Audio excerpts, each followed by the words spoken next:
Hey YouTube, I'm back. Twice in one day. That's because look, I got my balance back up. We're back over 2 grand again from my loss in that last video. I'm going to show you how I got it back. And it was doing something similar that I was doing in the last video, or at least I talked about that I'd learned it through the YouTube. That I'd learned it through the Facebook group, right? So if you want to join the Facebook, if you're serious about playing with real money, look down to the description, look for the Facebook group, join the Facebook group. It's a private Facebook group as long as you're not going to bring any drama, right? And you're there to have a good time, but there to learn. Nobody there charges for their stuff. So if you listen to these people like Christopher Mitchell or Cheetos, Baccarat that charge to learn their stuff, you know, Cheetos will tell you, yeah, just send me an email. Well, I'll send you an email and I'll send you a link to pay me for it. That's a bunch of crap. We should all be working together to beat the casino. It's not that hard, right? To work together. We shouldn't have to go, okay, I'm gonna sell you my stuff. So what we're gonna be working on here is called the sevens, right? 7 is some type of a magical mystical number, and you're gonna watch, and it's actually done pretty well. But I'm using the same betting style. So down here where it says player, player, I'm going to go ahead and click on that box. Now it's Chinese symbols. I have no idea what that says. I'm guessing it says player. And now I can see that my results are 8 and 9. All right. So I'm looking to see when a 7 comes up, and that is actually a 7. So it doesn't have to actually be a 7. An 8 or 9 on the same side, either banker or player, equals 7. If you get a 5 and a 2, that equals 7, right? So if you're looking at the bead road, if the last 2 results are of the same color and they equal 7, then we're going to be betting on the other side. So right here, we would have been betting on banker. So if we lose this, it's fine because we're going to be able to go in and not have to be down a unit, right? But I'm playing the Grand Martingale, so every bet I'm going to be winning that plus another unit anyway. So the banker's going to get another card, and the banker won that one. So we would have won that one if I was paying attention instead of talking to you. That happens. That happens. So we're looking for 7. And if that would have been a 7, right? If we would have just won on the 7, great. We got our win. But then we wouldn't have came back and said, okay, now we're going to bet on player, because that would have been 2 7s in a row. So there are a couple of rules. One, the first rule is, and I'm glad we didn't go ahead and make that bet, because the first rule is you have to have a ghost win or a phantom win or virtual win first, right? So that was our virtual win. So we had a 7, 8 plus 9. Would have then bet on the opposite side, betting on it for it to jump to the other side, and then that was actually our win. So now 9 plus 6, that's a 5, so that doesn't work. If we'd get another banker here, that's an 8. That'll give us a 7, or if just a 7 comes up on either side, then we're going to be going for the other side of whatever 7 just came up. Does that make sense? You getting that? You good? Okay. So my betting so I'm going to be playing quarter bets. So I'm back to $2,000. I'm going to be playing with quarters, and you're going to go 1 unit. It doesn't matter what you're playing with. You can play with a $1 unit, 1 unit, 3 units, 7 units. All right, or you could do 8 units like we were doing on the underdog or Mikey's 3. Okay, you can always do the 8 units as well. That way you've got a 12 unit bankroll. And you want to make sure you've got more than one 12-unit bankroll. I was kind of hoping that 7 was going to hold there, but we've got our 9-8, right? So we've got our 9-8 equals 7. Works just as good as a 7. So now we're going to be betting on the player to come up for the next 3 bets. Hopefully it's one and done, right? We're going to get that win, but that's what we're betting on is player. Because 7 is the number, is our magical, mystical number that we're looking for to push us over to the other side. And I am playing Squeeze Baccarat, so depending on which side has the most money being bet on it, the larger percentage, that's the cards that always get drawn last, and she does a slow draw on those, which does make it fun. So we've got an 8. We're sitting pretty good. So they got two pips. So if they've got 3 pips, we could be in trouble. They do. So if they got 3 pips plus, woohoo! They didn't have plus enough. So we won our bet. Fantastic. All right. So now we just hang out, right?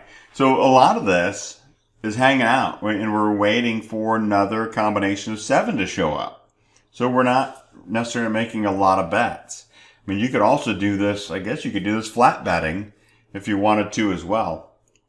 I had learned this from Rich Fortner, and he does the Grand Martingale, or doesn't like using the word martingale, so I think he calls it the Grand Canyon. I don't know. I think he's got different ways of calling it something else, because people don't like the martingale. But as he says, it's his money, right? So as long as we find a good betting strategy, and we're only going 3 progressions deep. Now I do have multiple bankrolls, so if I lose my 3 bets here, I do go back in, and I'll actually be doubling my bet. I don't believe Rich does. I think he just goes back in until he gets his money back using the same unit size. I actually double my unit size, so I'd be going back in with $50 units, but let's not need to go there, right? So the player won with an 8 and a 3. So that equals a 1. So that doesn't mean if the next one's a 6, do we go? No, it has to be the last 2 can equal 7. All right. And if when we were betting for the player to bet, if that would have came over and been another banker for a 7, we'd have pumped our brakes. We would have said, okay, that's a rule. That's another red flag. We would actually pause our bets, because if you have a couple 7s back to back, then chances are that side can go on a run, and you don't want to be trying to get it to jump if you're in the middle of a run, right? You've probably had those martingales go against you in the past when you were on a run. So there we had a 9, 3, 2, and does any good. So next one, we're looking for either an 8 as a player or a 7 on either side. So it's going to allow us to make a bet. Those are really the rules. So if I had that second 7 come, and that's my pause, and then I had a third 7 come, that is actually a trigger to go again.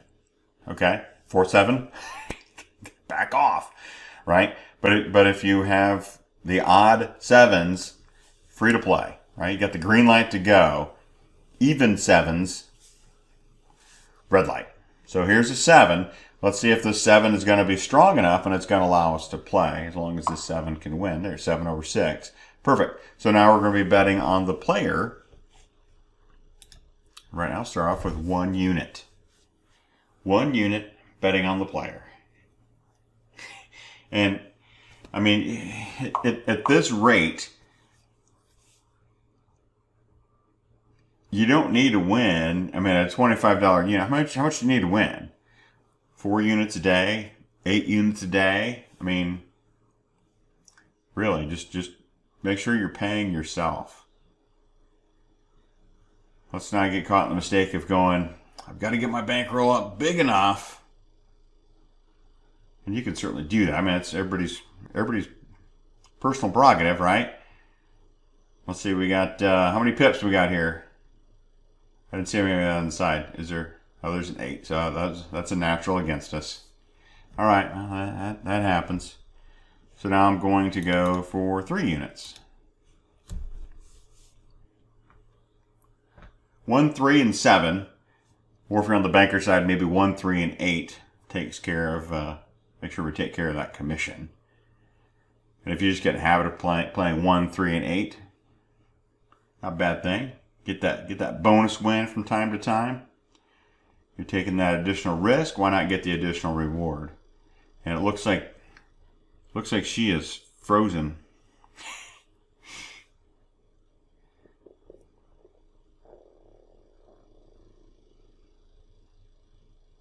Two pips on top, 2 on the side. We got a 5 for a natural 8. Yes, right there. Bam. That was 2 more units. Two more units. All right. So now we're up to $2,100.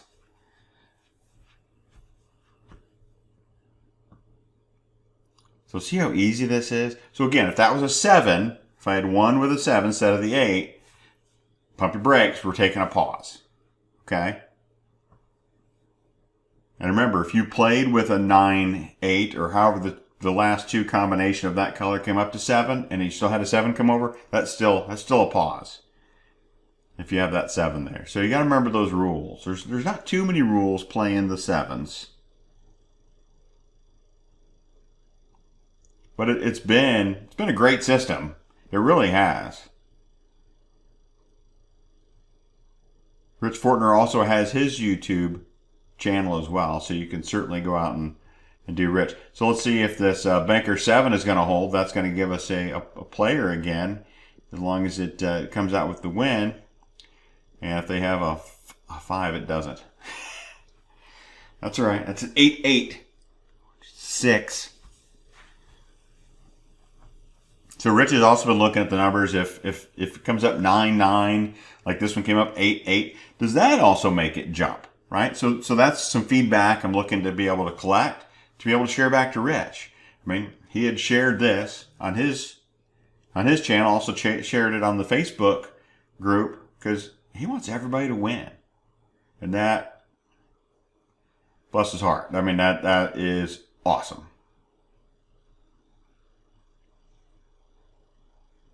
And he does this in the brick and mortar casinos, and he does it online.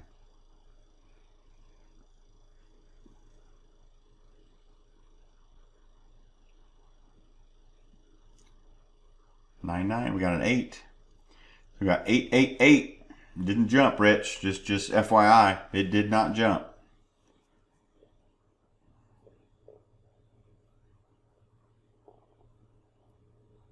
888 is 24.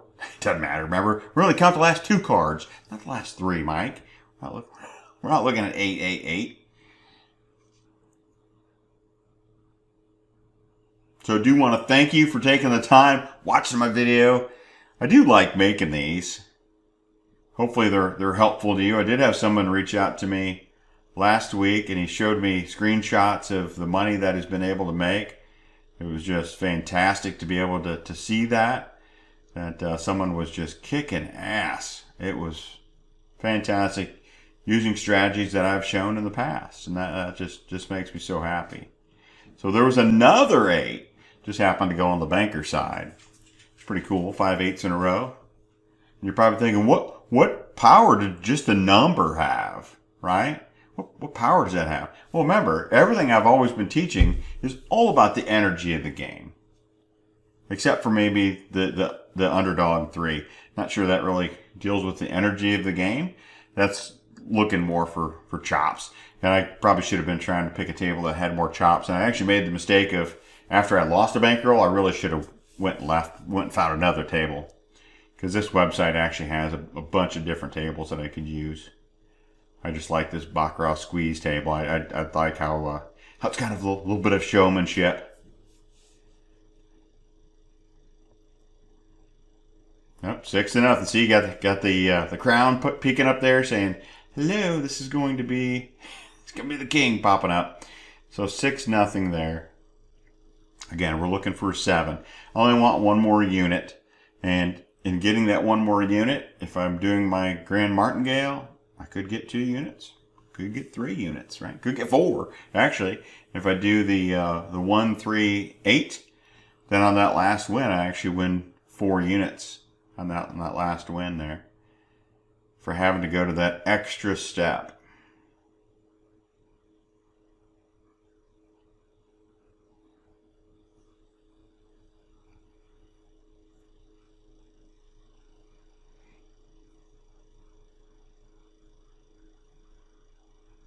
Yeah, that's a face card, and it's a pair.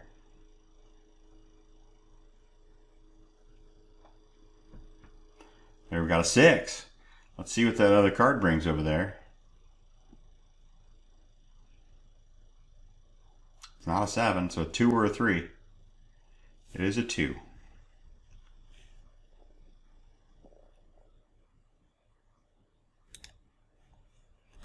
Also just going to make a bet on tie here. Tie is also the reason why my balance had gotten back up above $2,000. So we're just going to see if a tie wants to show up here. Not that I was looking at playing the tie during this, but while I'm waiting on the 7, it almost makes sense just to be able to play them both. Because even waiting for the tie, it's a waiting game. I mean, you're looking for certain triggers to say there's a tie coming. And we got a 7, so at least we're going to have an opportunity to bet on this next one, even if we don't get the 7 tie here. Oh, there it is. 7-7 tie. Well, that concludes this session. Actually, it should conclude this session because I would have had plenty of money there to stop. But so when 7 tie comes up, that is also not a trigger. Okay, good thing that showed up because that. I mean, I saw it coming, but that was not a reason to bet on the 7's trigger. So just so you know, we don't count ties when you're looking at the 7's trigger. There's a reason that tie came up where it did. Thank you, Baccarat Funk. If you want to learn more about ties, subscribe to Baccarat Funk's channel. Because you saw, called that tie, and that ain't the first. That happens a lot anymore. It's just crazy. It really is. So there we go. We got a 4 hand. So 3, 4. Yeah, it's gonna stick there. The banker.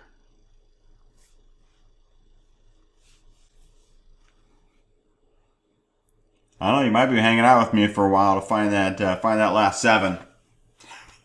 That's okay. We hit the tie. Just because I saw that and I was like, I can't ignore that. There's no way I'm going to be able to ignore that tie. So I didn't.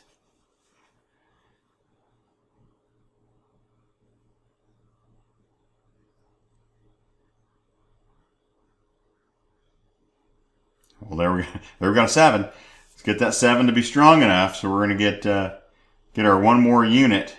That's a 4 or 5. See, I just like the way that the Baccarat squeeze gets drawn. Yeah, it does take a little bit longer, but so this could actually be another tie. This is going to be a 2 or a 3. See, isn't this more exciting this way? It's like, oh, another tie. Dang it, I was even going to call that one too. That's sick. Oh. Oh, that was sick. Oh.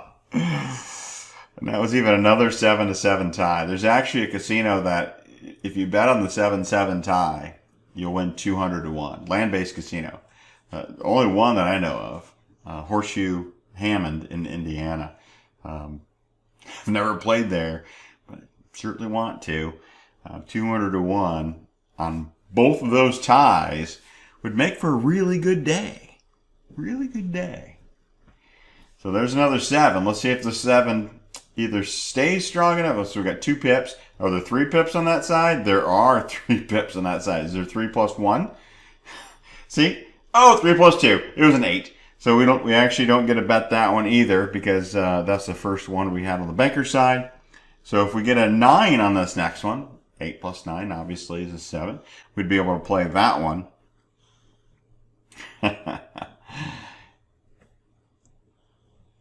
And no, this next one's not going to be a tie. The one after that is potentially going to be a tie. I'm not going to bet it. Well, I'm probably not going to bet it. Let's see what shows up here.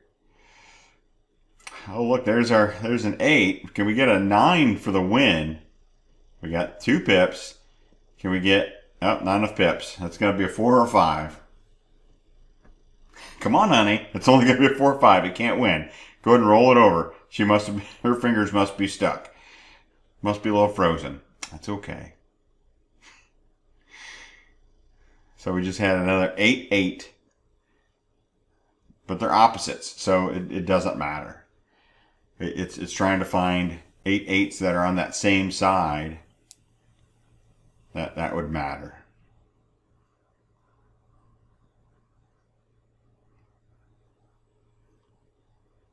Well, we got 11 people here playing for the tie. Let's see if it shows up. Could be a pair as well. It was not a pair, but we did have a 9. So we have an 8 9 that gives us a 7. I don't think this is going to be another 9. Nope. Could be a 7 or 6 7 or 8. 7. So we now have our 8 9. So now we have, I know you guys have been waiting for it. You're like, finally he gets to play. He gets to make a bet. Well, this is going to be the same thing you're doing. You're sitting in the casino and you're just waiting to make a bet. So hopefully the table that you're playing at, if you're by yourself, they're going to allow you to have unlimited free hands. Right? You're going to say, oh, just deal another hand. And some casinos will certainly do that. Some of them are saying, well, you have to have a certain wager. All depends on where you play. Just find out the rules for your casino.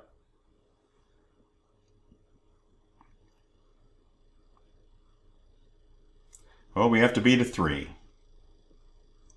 Do we have pips? We have 2 pips. So we either have a 6, 7, or 8. We've got a 6, so at least we're not taking another card. So now it's up to the banker to beat us, and they can't. Ding, ding. We hit. If you like this, give it a thumbs up. I'm going to be bringing this back because this is, I like the 7s. The 7s is a fantastic strategy. Thanks to Rich Fortner for showing it to me. And let's make some money. Make a little, make a lot. Don't leave it at the casino. That's what Rich says. And I really like that because they have enough money. All right, until next time, Mike the Gambling Guy. I'm out.